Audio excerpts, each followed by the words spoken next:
money being made, it makes total sense that we're headed back to the swamp. DreamWorks Animation happens to have an animated property that does pretty well. Shrek 5, guys, is officially in development with a far, far away release date of July 1st, 2026. Now, original Shrek stars Mike Myers, Eddie Murphy, and Cameron Diaz are all confirmed to return.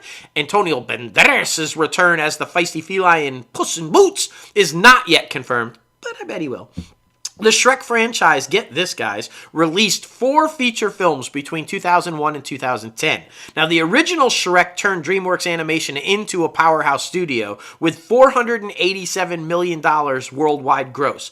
The movie became the first Oscar winner in the animated feature category. Shrek 2 went on to gross $928 million. Shrek the Third and Shrek Forever After earned $813 million and $752 million worldwide respectively. Now both Puss in Boots spin-offs were theatrical hits as well, grossing $555 million and $484 million respectively. So, yeah, they're making a ton of money off of them, and I thought it was funny because Eddie Murphy accidentally revealed that he was recording this before it was officially released. Like, oops. But look, let's go back and talk about, you're talking about the Super Mario Brothers, you're talking about Frozen, you're talking about The Incredibles, the new Toy Story movie, Spider-Man Into the Spider-Verse, and both of them that, we got the third one coming. Over the last decade or so, animation has been it.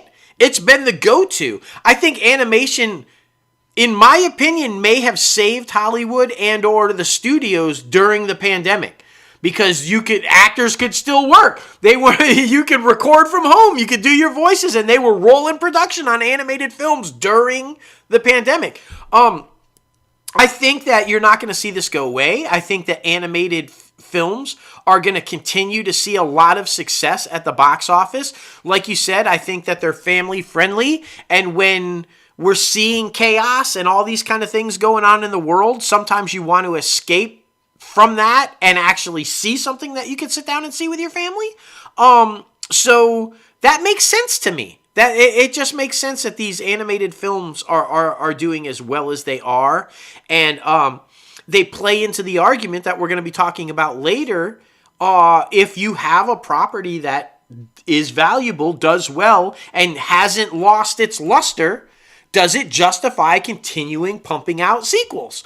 It's hard to argue with those numbers, though. If you're a studio, you're like, the audience still fucking loves them. So, yes, we feel good releasing sequels. So, I don't know. But I like the direction that animation is going, too. They seem to be family-friendly, yet more adult-friendly as well.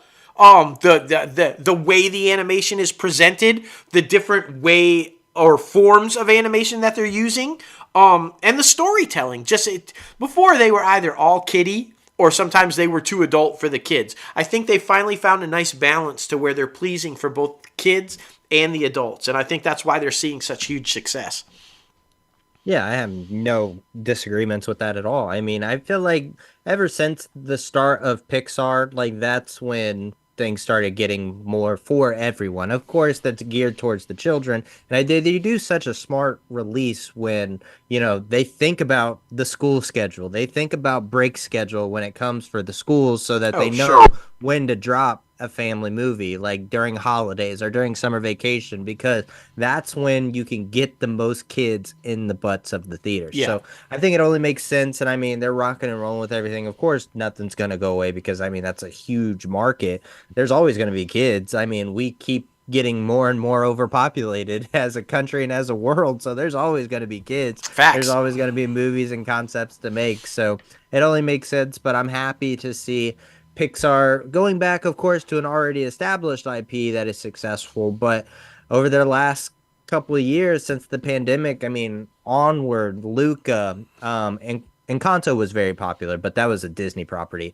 But Onward and Luca, both Pixar. I mean, even Soul, I feel like, was mixed reviews. Soul was huge, but it didn't get a theatrical release because remember, Chapek decided to put it behind the pay window solely on Disney Plus. I'm just talking about critical opinion. I'm just talking about critical opinion. But yeah, the last couple Pixar movies specifically have been very lackluster or mixed reviews. So it's good to see that everybody is like this is the studio we love for our family entertainment. But I mean, of course, like we've talked about before with the NBC Universal Illumination, DreamWorks coming back with Shrek, it's always a very competitive market, and we love to see it because they put out good content. So, Yeah. I mean, it's always fun to see.